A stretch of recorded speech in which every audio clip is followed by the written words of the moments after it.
नमस्कार, public news देख रहे हैं आप। राज्यसभा चुनाव के लिए नामांकन की प्रक्रिया पूरी हो चुकी है और इसके साथ ही राजनीति की बिसात पर कुछ ऐसे मोहरे चले गए हैं जिन्होंने दिल्ली के गलियारों से लेकर राज्यों की राजधानियों तक खलबली मचा दी है।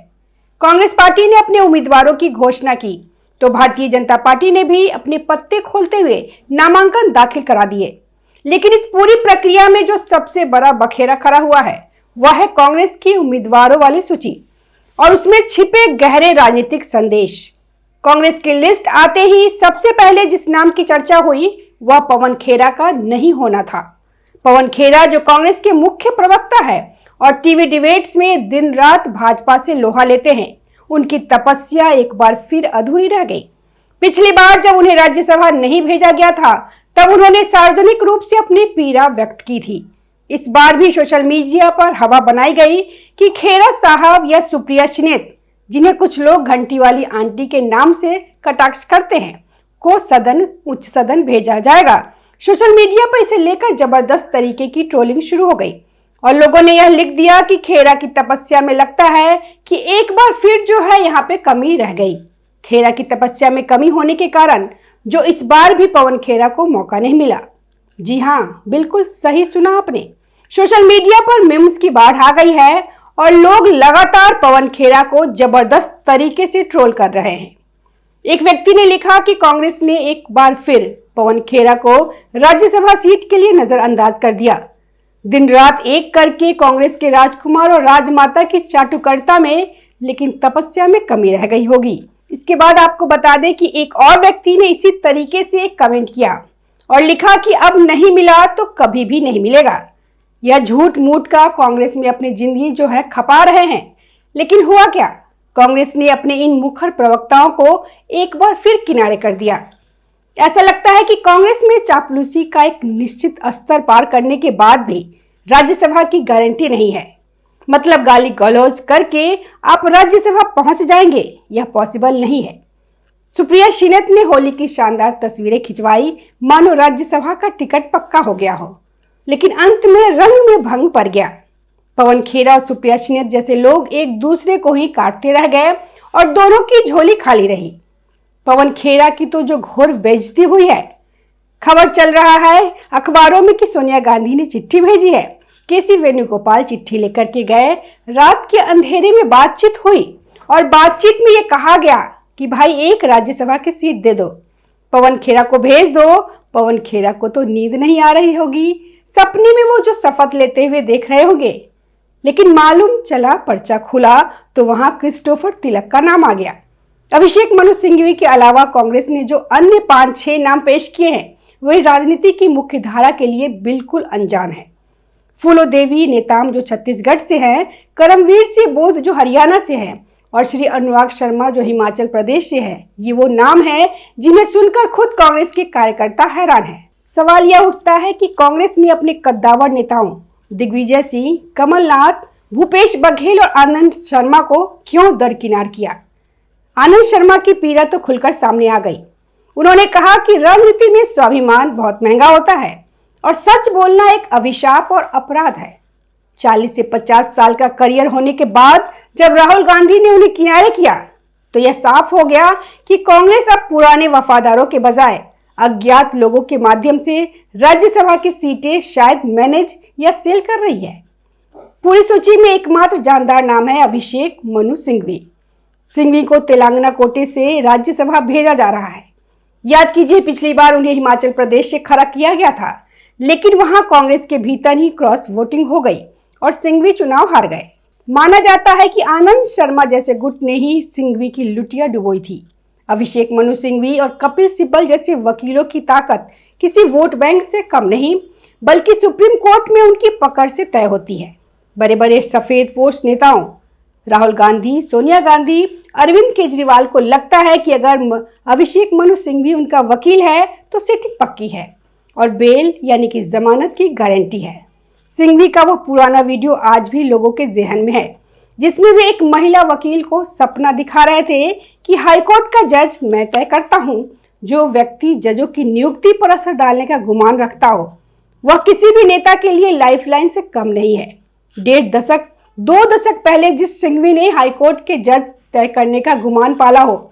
आज वही हाई कोर्ट के जज तो सुप्रीम कोर्ट में होंगे, तो वाजिब सी बात है कि कपिल सिब्बल और अभिषेक मनु सिंघवी की अपनी ताकत है।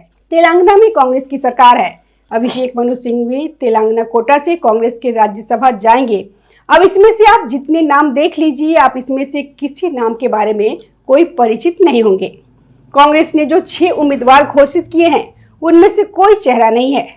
अब भगवान जाने ये सीटें किसको कैसे मिली। तो पवन खेड़ा की तपस्या क्यों पूरी नहीं हुई, घंटी वाली आंटी की तपस्या क्यों नहीं पूरी हुई, सिर्फ अभिषेक मनु सिंघवी की तपस्या क्यों पूरी हुई। ये नाम छत्तीसगढ़ से है। छत्तीसगढ़ से भी बेचारा भूपेश बघेल भी ताल ठोके हुए थे। दिग्विजय सिंह का भी पत्ता कट गया। दिग्विजय सिंह को भी नहीं मिला, कमलनाथ को भी नहीं मिला। वो बेचारा आनंद शर्मा अलग रो रहा है। कांग्रेस ने अपने तमाम कद्दावर नेता को साइड कर दिया। ये कांग्रेस के लिए राज्यसभा में फाइट करेंगे। छत्तीसगढ़ से फूलो देवी, करमवीर सिंह बुद्ध हरियाणा से, श्री अनुराग शर्मा हिमाचल प्रदेश से।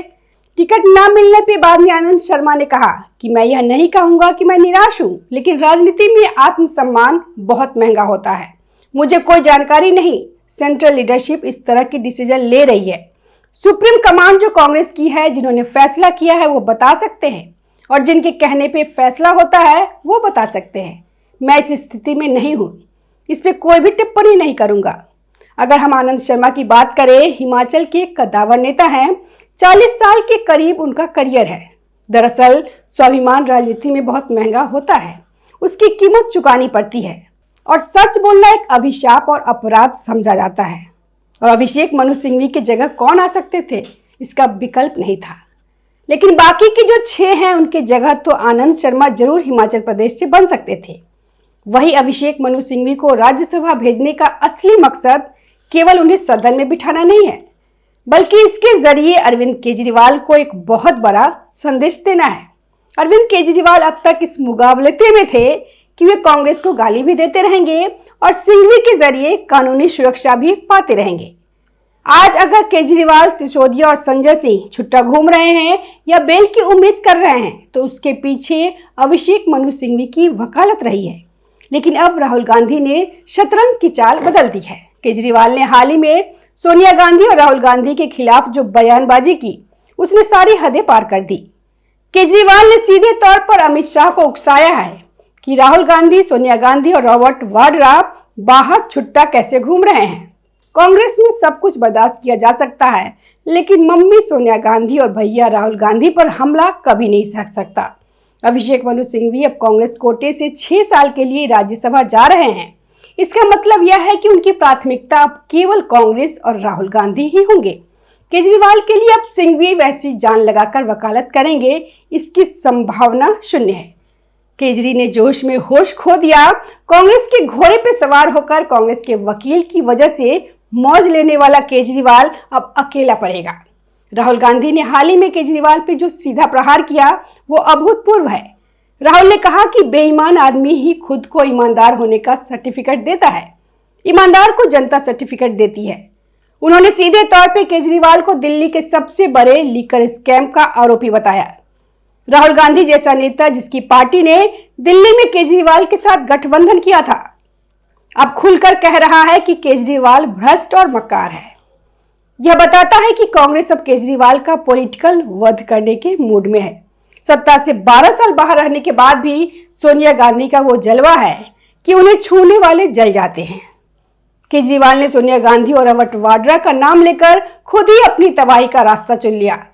कांग्रेस जानती थी कि 2G और कोयला घोटाले में वे जनता की नजर में चोर बन चुके थे, इसलिए उन्होंने संयम रखा। लेकिन केजरीवाल आरोप मुक्त होते ही फुदकने लगे और सीधे गांधी परिवार पर हमला कर दिया। सिंघवी अब राज्यसभा में बैठकर न केवल कानून बनाएंगे, बल्कि यह भी सुनिश्चित करेंगे कि राहुल गांधी को हर कानूनी पचड़े से बचाया जाए और केजरीवाल जैसे एहसान फरामोश लोगों को उनकी औकात दिखाई जाए। अभिषेक मनु सिंघवी का राज्यसभा जाना और पवन खेड़ा का बाहर रहना, यह सब एक सोची समझी पटकथा का हिस्सा है। राहुल गांधी ने बता दिया है कि उन्हें टीवी पे चिल्लाने वाले प्रवक्ताओं की जरूरत नहीं, बल्कि उन कानूनी योद्धाओं की जरूरत है जो गांधी परिवार के लिए ढाल बन सके। केजरीवाल ने नंगा तार छू दिया। उन्होंने सोनिया गांधी के खिलाफ बोलकर अपनी राजनीतिक और कानूनी कब्र खुद ही खोद डाली। आने वाले दिनों में जब हाईकोर्ट का हंटर चलेगा और सिंघवी जैसा वकील उपलब्ध नहीं होगा, तब केजरीवाल को समझ आएगा कि कांडी होने की एक कीमत चुकानी पड़ती है। अभिषेक मनु सिंघवी का 6 साल का कार्यकाल केजरीवाल की राजनीति के अंत की शुरुआत साबित हो सकता है। राज्यसभा का यह संदेश साफ है, भाजपा से लड़ना आसान है, लेकिन कांग्रेस के वकील तंत्र से गद्दारी करना आत्मघाती है। धन्यवाद। ताज़ा खबरों से जुड़े रहने के लिए हमारे चैनल को सब्सक्राइब करें और बेल आइकन को दबाना ना भूलें, ताकि हर खबर की नोटिफिकेशन आपको मिलती रहे।